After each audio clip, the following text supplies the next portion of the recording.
Situation confuse ce mercredi au stade des Martyrs. Les panneaux de la société de téléphonie cellulaire Orange ont été détachés de la coupole du stade. Les huissiers de justice, accompagnés des éléments de la Légion nationale d'intervention, ont envahi les lieux pour exécuter un jugement en faveur de la société Dispromalt, représentante d'une autre société de téléphonie, à savoir Vodacom.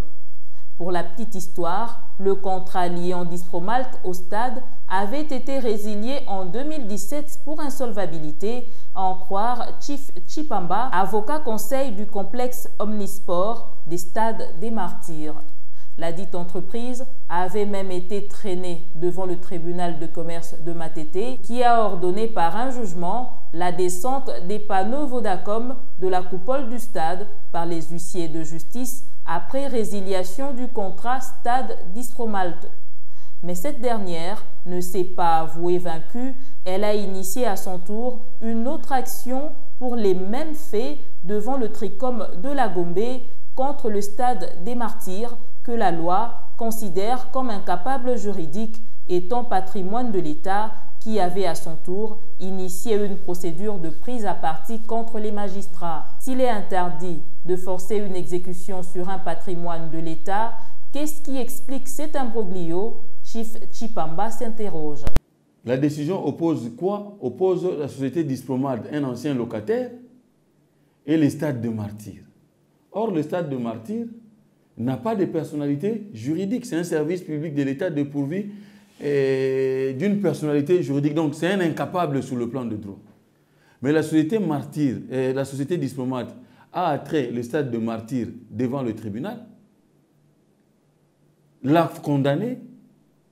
Le juge également a accepté de condamner un incapable, au point que l'État congolais aujourd'hui se trouve dans une procédure en prise à partie contre ce magistrat-là. Or, en amont, l'État congolais propriétaire de ces services avait initié une action contre son locataire insolvable Dispromalt. De cette action-là, il y a eu un jugement du tribunal de commerce de Matete qui avait résilié le contrat, ordonné la descente des panneaux. Aujourd'hui, la société Dispromalt cherche à faire monter ce panneau, sinon à replacer les panneaux là où ils étaient alors qu'il y a eu une décision de justice, contre laquelle ils sont en appel et le dossier est encore pendant devant la cour d'appel.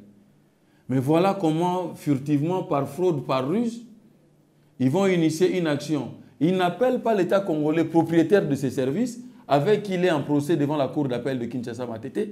Ils appellent le stade de Martyrs parce qu'ils savent que le stade de Martyrs n'a pas de personnalité juridique. Mais pourquoi la présence des éléments de la LENI en lieu et place de ceux du commissariat provincial au complexe Omnisport?